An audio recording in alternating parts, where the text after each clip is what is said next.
Dave Grohl didn't start Foo Fighters the way you think he did. After Kurt Cobain died in 1994, Grohl wasn't planning a comeback. He later admitted, "I was heartbroken. I didn't really know if I ever wanted to play music again." For a while, he stepped away from everything. No band, no direction, no clear future. But eventually, he went into a small studio in Seattle. 6 days, 1 room.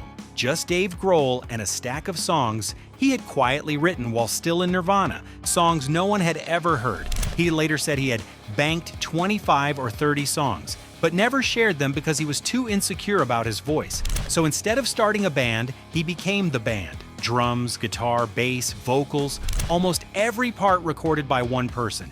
It was like 5 different musicians all coming from the same mind, and the songs themselves tell the story of where he was mentally.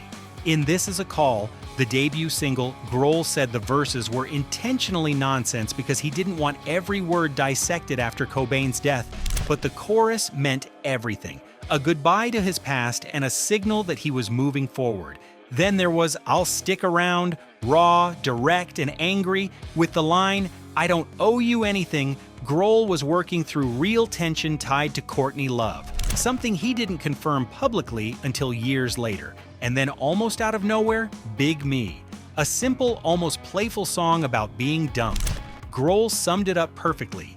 Girl meets boy, boy falls in love, girl tells him to f off.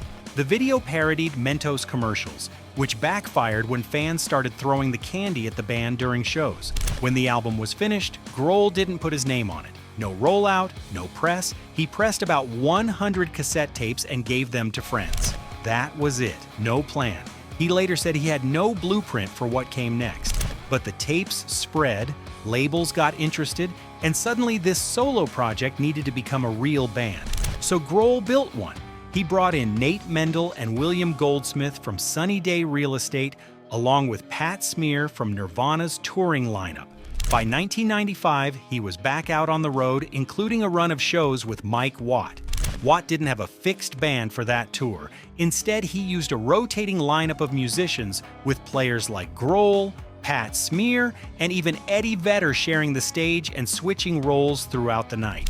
And it didn't take long for things to take off. Within months, the band that wasn't supposed to exist was headlining its own tours, and the guy who thought he might never make music again accidentally started one of the biggest rock bands of the next 30 years.